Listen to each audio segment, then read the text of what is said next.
Hi hello అండి, అంతా బాగున్నారా?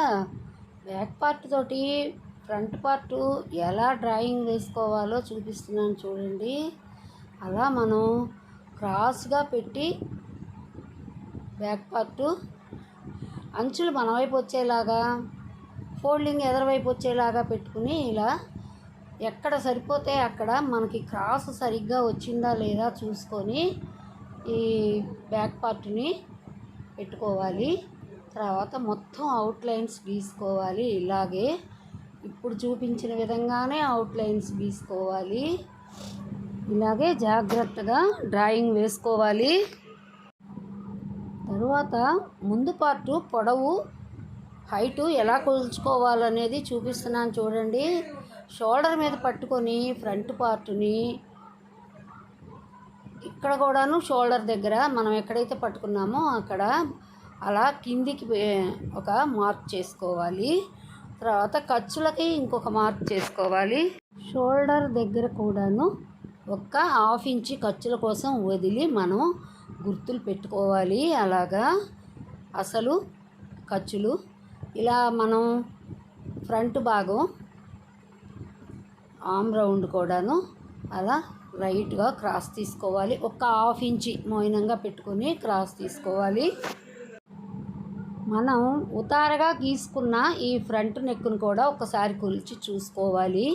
చూడండి, ఖర్చులకు పోను కరెక్ట్గా 1/2 ఇంచ్ ఖర్చులకు పోను ఫ్రంట్ నెక్ కరెక్ట్గా సెట్ అయిపోయింది. దాన్ని కొంచెం జాగ్రత్తగా లోతుగా గీసుకుంటే రౌండ్ షేపు బాగా వస్తుంది. ఈ ఉక్సుల పట్టీ దగ్గర 4వ ఉక్స్కి గుర్తు పెట్టుకోవాలండి. అలా 4వ ఉక్స్కి గుర్తు పెట్టుకుంటే మనం ఖర్చులు 3 ఖర్చులు రావాలి కదా.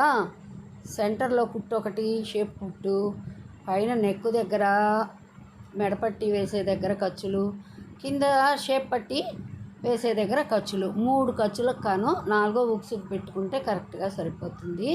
ఇక్కడ చంక కింది భాగం పొడవు అలా కొలుచుకోవాలి.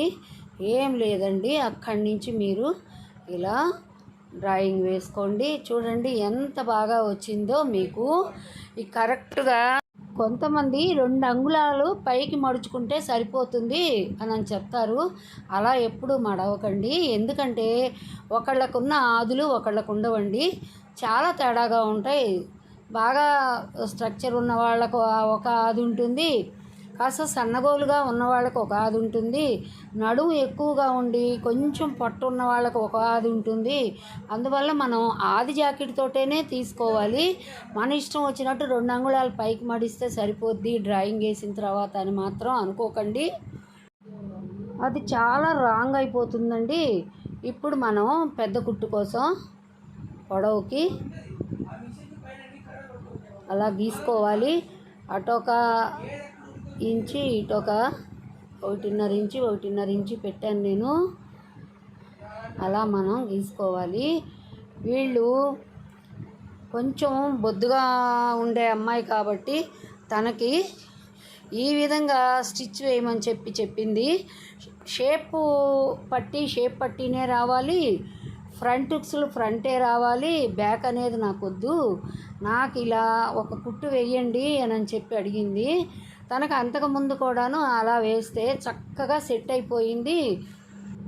తను బ్యాక్ నెక్ తొడగదు, షేప్ బెల్ట్ లేకుండా కూడా బ్లౌజ్ తొడగదండి. బాగా ఒత్తుగా ఉండేవాళ్ళు. అందుట్లో ఇది దగ్గర 42 ఇంచుల జాకెట్, ఇది నడుము కొలత.